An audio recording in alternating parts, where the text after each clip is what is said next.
Assalamualaikum warahmatullahi wabarakatuh. Selamat pagi. Pada kali ini kita akan mempelajari dasar penulisan statement SQL. Tujuan dari bab ini mengetahui kemampuan dari SQL select statement, dapat membuat perintah SQL dengan select statement. Dasar statement select atau cara penulisannya yaitu dengan select, lalu masukkan apa yang ingin kita tampilkan from tabel. Select ini digunakan untuk memilih kolom yang ingin ditampilkan. From digunakan untuk memilih tabel asal. Misalkan kita ingin untuk memilih semua kolom, select bintang from departments, maka hasil yang akan keluar akan seperti ini. Jadi kita akan mencoba, kita akan masuk dengan menggunakan user HR.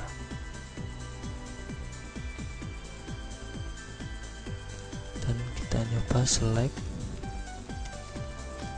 from department. Maka hasilnya yang akan keluar adalah isi dari tabel departemen. Selanjutnya,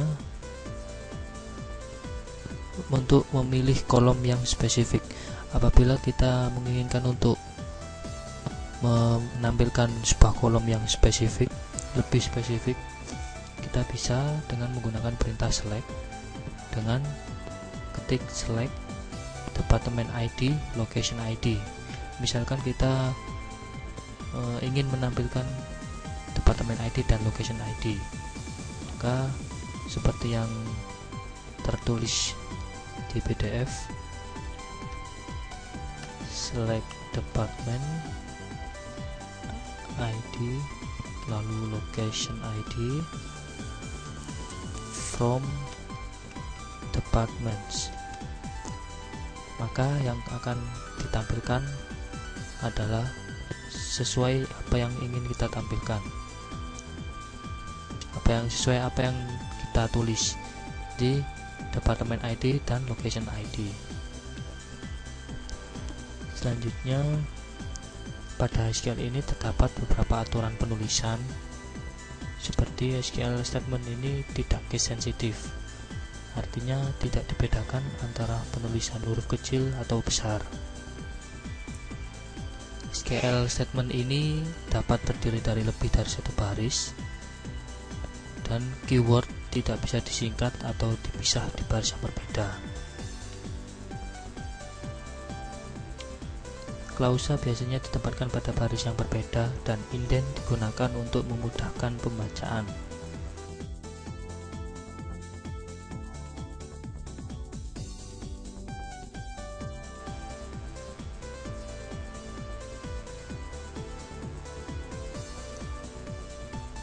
Lalu pada default judul kolom ini seperti yang kita lihat, ditampilkan di tengah-tengah judul kolom dengan huruf besar. Lalu pada default judul kolom pada SQL plus kolom karakter dan tanggal rata kiri, dan juga dengan huruf besar.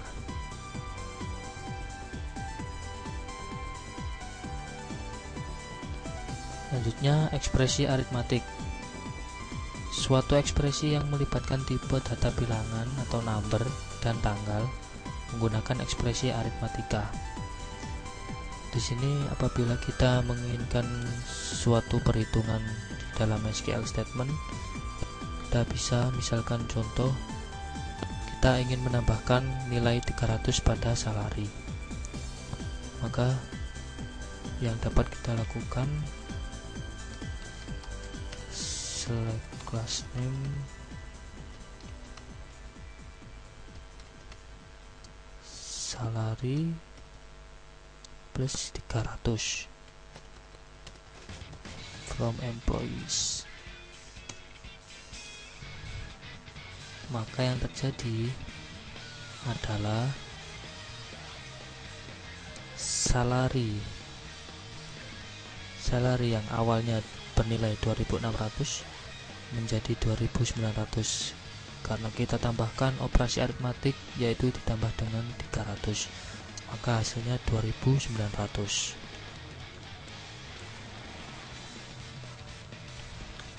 Ya, pada yang seperti ini 24.000 menjadi 24.300. Lalu operator precedence. Precedence ini adalah prioritas,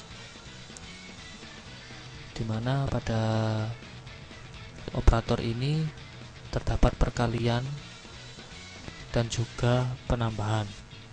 Namun perkalian dan pembagian ini memiliki prioritas yang lebih tinggi daripada penambahan dan pengurangan. Maka yang terjadi adalah apabila kita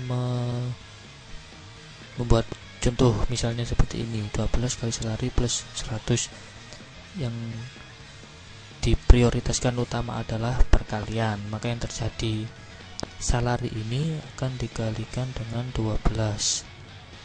Setelah itu hasil dari 12 kali salary ini akan dijumlahkan dengan 100.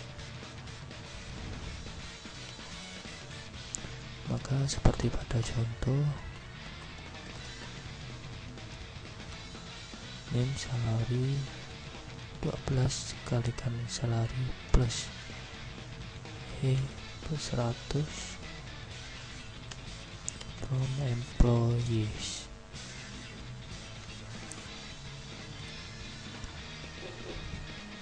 Seperti pada tabel, yang akan dieksekusi pertama adalah 12 ini dikalikan dengan salary terlebih dahulu, lalu hasil dari ini akan ditambahkan dengan 100, maka 2.900 ini dikalikan 12 lalu ditambahkan 100, hasilnya 34.900.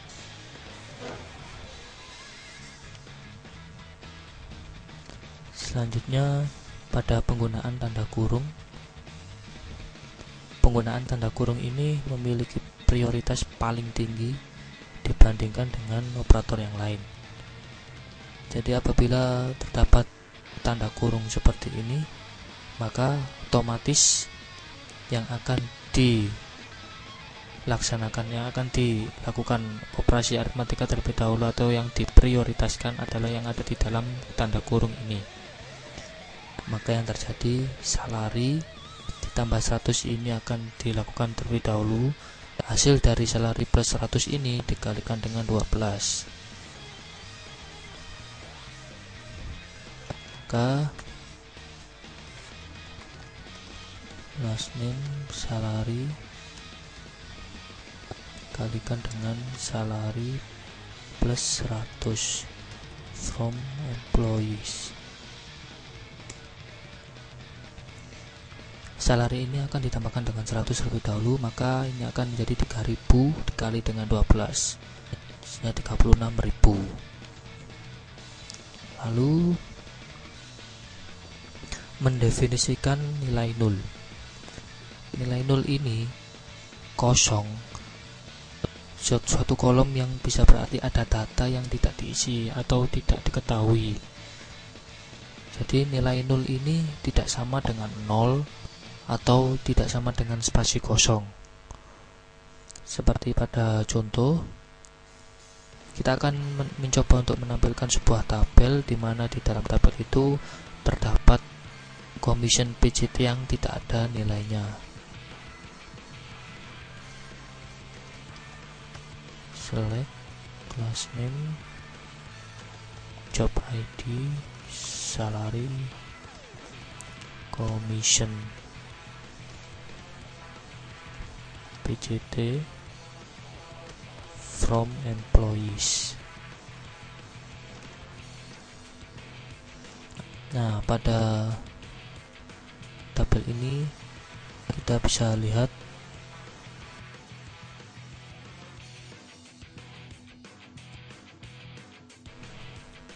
terdapat isi dan juga ada yang kosong pada commission PJT. Nah, dan yang kosong ini adalah yang bernilai 0 atau tidak ada nilainya.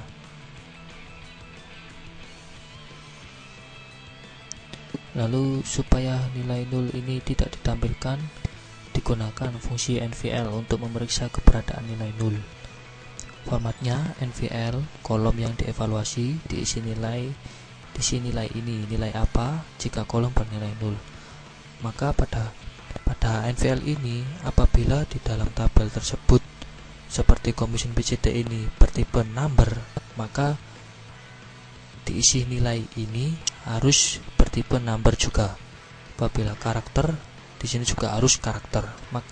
Jadi menurut dengan kolom yang dievaluasi. Kalau kolom yang dievaluasi ini bernilai number, maka ini juga harus number. Maka kita akan coba untuk mengisi Commission PJT dengan menggunakan NVL. Jadi tambahkan format NVL dalam kurung kolom yang dievaluasi, koma, diisi dengan nilai berapa. Maka akan diisi dengan nilai, misalkan kita isi dengan 0 karena ini bertipe number, lalu tutup kurung. Nah, maka hasil yang awalnya tadi bernilai 0 berganti dengan 0 karena kita menggunakan NVL.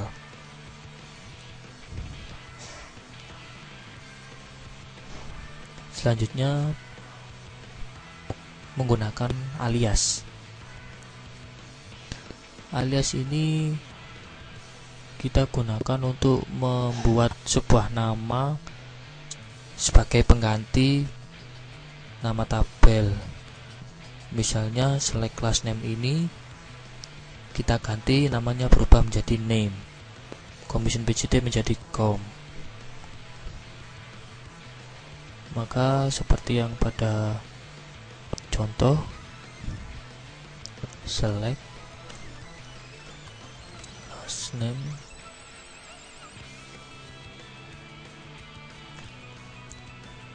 as name commission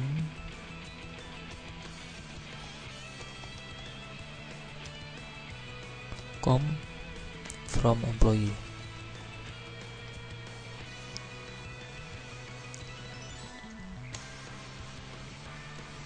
Maka yang awalnya bernama last name berubah menjadi name dan Commission PJT berubah menjadi com. Dalam penggunaan alias ini kita tidak hanya bisa dengan menggunakan s, tapi langsung dengan seperti ini juga bisa. Jadi seperti last name, as name, kita bisa ubah menjadi last name spasi name, itu sama dengan memakai s seperti ini, Commission PJT spasi com. Jadi seperti itu. Selanjutnya pada select ini terdapat perbedaan dari yang di atas. Perbedaannya adalah pada tanda petik ini.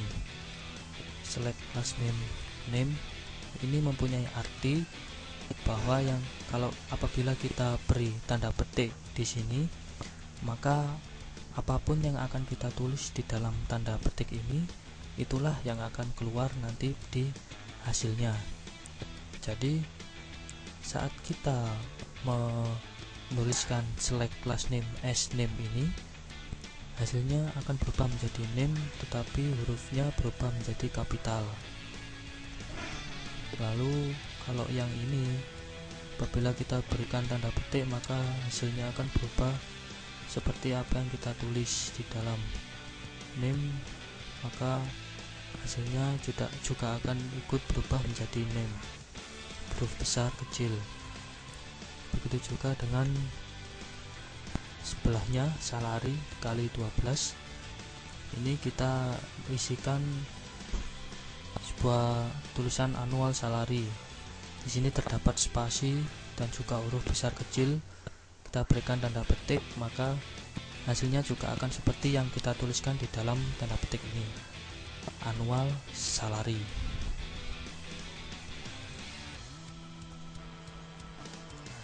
Selanjutnya operator penyambungan. Nilai dari 2 kolom atau lebih seperti ini, last name, job ID, dapat digabungkan dengan menggunakan operator penyambungan. Gambar yang seperti garis lurus ini. Jadi bisa dicoba, select last name, job ID as employees.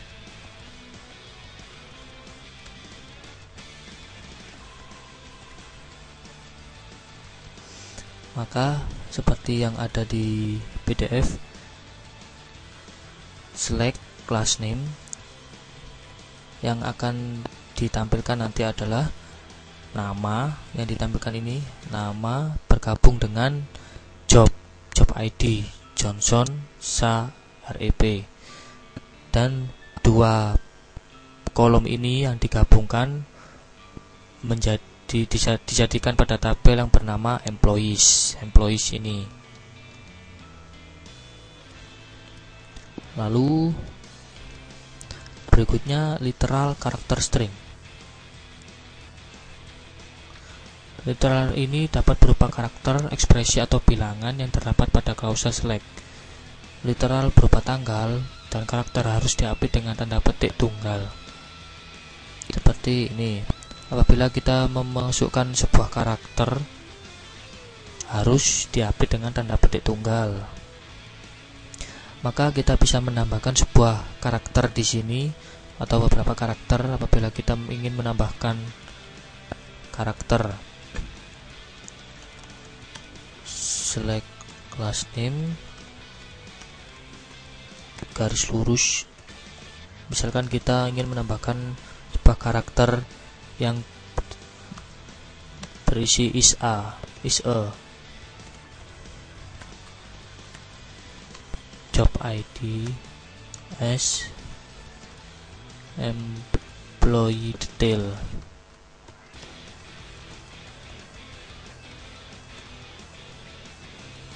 Maka hasilnya ditampilkan nama, last name, lalu akan ada penambahan karakter yang kita tambahkan tadi, yaitu is a dengan operator penggabungan, lalu jobnya atau job ID-nya, dan kolom penggabungan ini dijadikan dalam tabel yang bernama employees details dari tabel employees. Selanjutnya baris yang duplikat. Baris yang duplikat ini baris di mana di dalam tabel tersebut terdapat hasil yang bisa muncul lebih dari 1 kali atau suatu nilai yang bisa muncul lebih dari 1 kali. Jadi di dalam tabel tersebut akan ada nilai yang sama. Select department ID from employee. Nah, terdapat nilai yang sama seperti ini, 50, 50, 50, 50 dan seterusnya. Lalu untuk mengatasi ini, kita bisa menghapus baris yang duplikat tersebut dengan menggunakan distinct. Maka kita hanya akan menambahkan distinct di depan setelah select distinct, maka hasilnya akan lebih sedikit karena nilai yang duplikat tadi dihapus dan hanya data 1 kali yang keluar dan tidak ada yang sama. Selanjutnya kita masuk pada pengenalan ISQL Plus. Dasar ISQL Plus ini adalah SQL Plus yang berbasis web disediakan oleh Oracle. Di dalamnya kita bisa menampilkan struktur tabel, mengedit SQL statement, menjalankan perintah SQL, menyimpan SQL, dan lain-lain. seperti yang kita lakukan pada command prompt. Tapi pada SQL Plus ini kita juga bisa menyimpan SQL ke dalam file script dan juga memanggil file script yang sudah disimpan. Kita akan mencoba untuk logging in SQL Plus. Untuk memanggil SQL Plus ini, jalankan browser. Pada jendela browser ketikkan alamat http nama mesin SQL Plus. Maka saat kita menginstal Oracle, itu setiap PC yang terinstalkan Oracle akan ada sebuah nama mesin SQL Plus. Nama mesin PC tersebut lalu SQL Plus. Nama mesin ini adalah nomor IP di mana database ditempatkan pada server atau pada lokal mesin. Maka kita bisa mencobanya.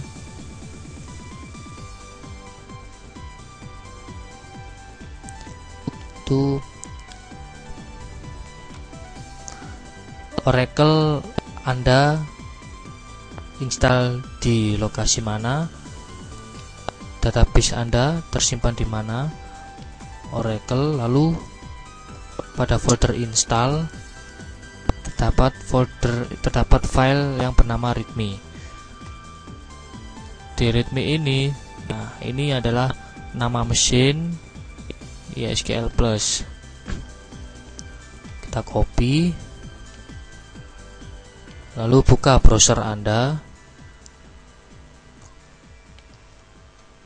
paste. Nah, kita telah berhasil memasuki SQL Plus.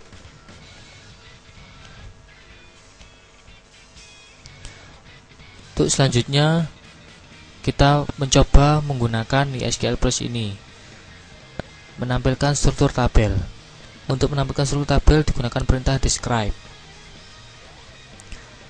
Misalkan describe employees.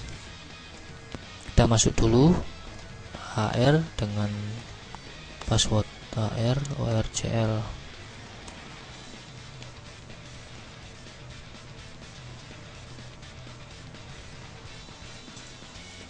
Nah, seperti pada command prompt, kita bisa mengetikkan SQL statement di sini lalu execute. Kita bisa meload, menyimpan, dan lainnya. Keuntungan menggunakan SQL Plus ini, tampilannya dan opsinya lebih lengkap dan lebih rapi daripada menggunakan command prompt. Kita akan mencoba describe employees. Hasilnya akan lebih rapi daripada command prompt. Dan ini menampilkan struktur tabel pada employee. Employee ini struktur tabelnya seperti apa? Apakah not null, varchar, number, date, dan lain-lain. Menampilkan sebuah struktur tabel dari employee. Lalu kita akan mencoba dengan berinteraksi dengan file script. Apa yang ditulis dalam editing window pada SQL Plus dapat disimpan sebagai file script. Kita bisa coba dengan menyimpan script. Misalkan describe employees ini kita simpan, klik save script.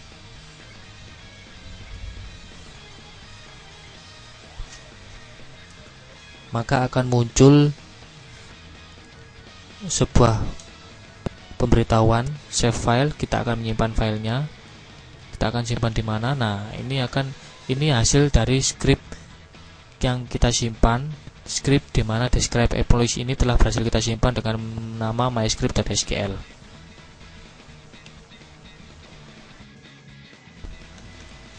Ya, sekarang kita beranjak ke latihan.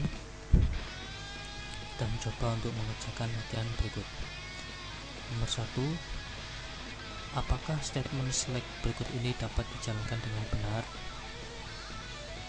Seperti yang kita lihat di sini terdapat select class name, job ID, salary asal, from employees. Bisa kita coba. apakah ini benar atau salah. Masuk ke dalam user HR, pakai user HR, lalu ketikkan select last name,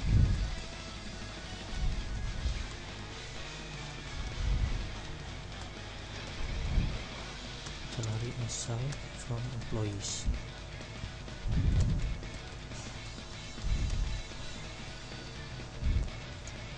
Dan ternyata hasilnya adalah benar. Di sini terdapat last name, job ID, dan salary ini berubah menjadi sal. Berarti jawabannya adalah benar.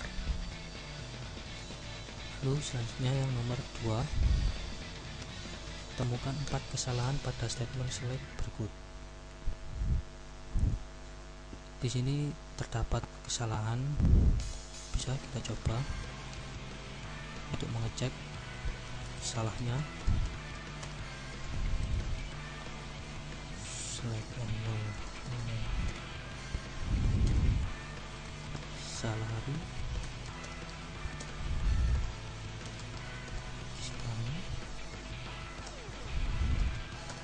from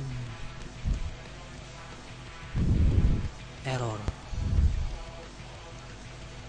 Maka di sini kesalahan yang terjadi itu karena pertama, kita menggunakan user sebagai user HR, dan kesalahan pertama yaitu adalah terdapat di EMP no. EMP no ini di dalam HR tidak ada tabel yang bernama EMP no. Yang kedua, ename ini di HR juga tidak ada. Lalu salary dikali 12. Di sini dia menggunakan X bukan bintang. Bagaimana operasi perkalian itu menggunakan tanda bintang. Lalu yang keempat, from EMP. Seperti yang EMP no ini, EMP di dalam user HR tidak ada.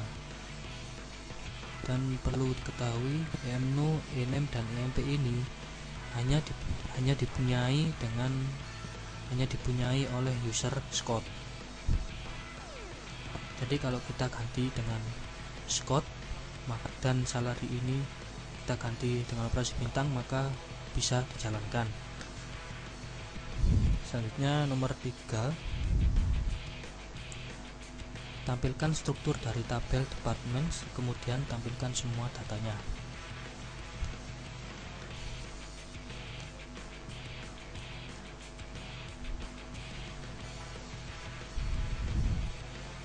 Untuk menampilkan struktur tabel yaitu dengan menggunakan perintah atau statement dash atau describe, lalu nama tabel yang ingin dilihat strukturnya. Maka inilah yang akan keluar struktur dari tabel departemen. Lalu selanjutnya tampilkan semua datanya. Kita tinggal memakai statement select lalu tabel yang ingin kita lihat. Maka hasilnya kita bisa lihat isi dari tabel departemen. Selanjutnya nomor 4. Nomor 4 ini sama dengan nomor 3.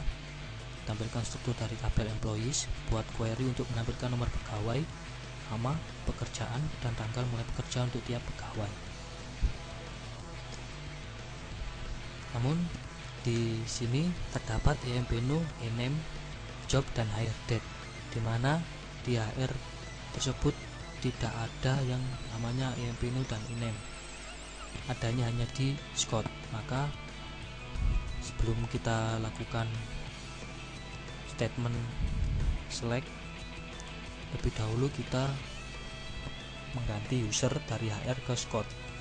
Kita bisa langsung menggunakan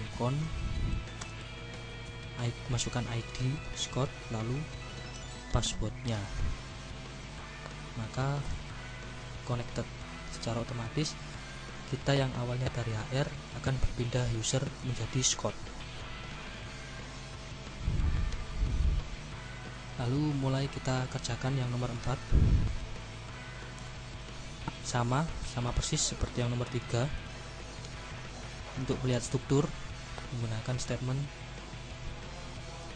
statement describe.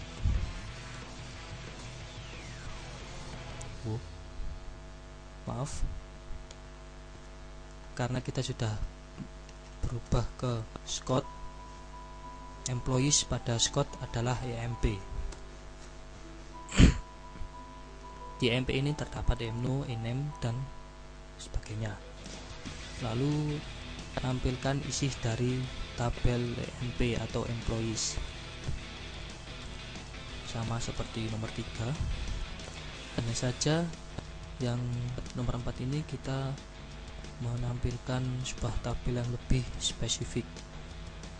Soal meminta menampilkan nomor pegawai, EMP-NU, nama, e-name, pekerjaan, job, tanggal, hire date from EMP. Maka hasilnya akan mirip seperti pada PDF.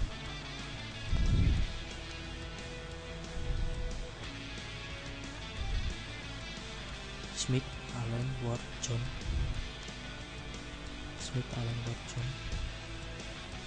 Selanjutnya nomor 5.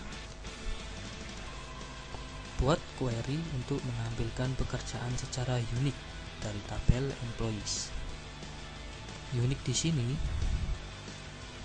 maksudnya adalah berurut, tidak ada dan juga tidak ada nilai duplikat. Kita bisa menggunakan perintah distinct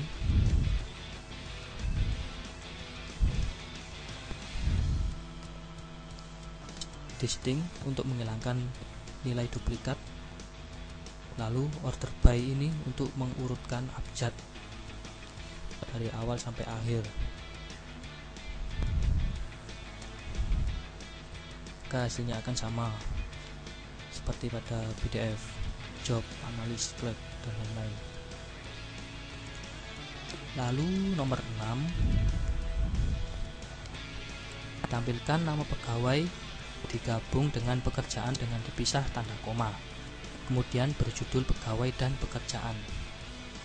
Seperti pada teori tadi, kita bisa menggunakan operasi penggabungan, yaitu garis lurus ini, tanda garis lurus. Dengan begitu statementnya akan seperti ini. Kita menampilkan tabel e-name gabung atau kita tambahkan koma, lalu job, dan menamai e-name dan job ini dengan nama pegawai dan pekerjaan. Kita beri tanda petik agar dia bisa sama seperti yang kita tulis dalam tanda petik ini, atau kita menurut dengan soalnya. Maka hasilnya pegawai dan pekerjaan: Smith, clerk, Allen, salesman, Ward, salesman, dan lain-lain. Lalu yang terakhir nomor 7, buat query untuk menampilkan semua kolom dari tabel EMP. Semua kolom digabung jadi satu dengan tanda koma sebagai pemisah, kemudian berjudul output. Maka sebelum kita menampilkan ini, kita harus mengetahui dulu isi dari tabel EMP itu apa saja, karena perintahnya buat query untuk menampilkan semua kolom. Jadi kita harus mengetahui isi dari EMP terlebih dahulu. Dan di EMP terdapat EMP-NU, e-name, job, MCR, hire date, sal, com, depno. Maka jika kita berikan statement akan seperti ini.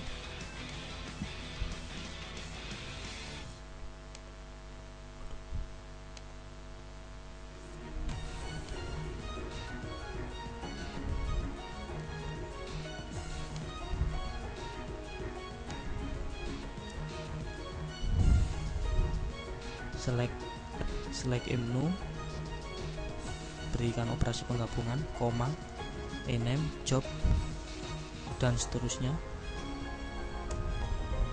Hasilnya akan seperti ini.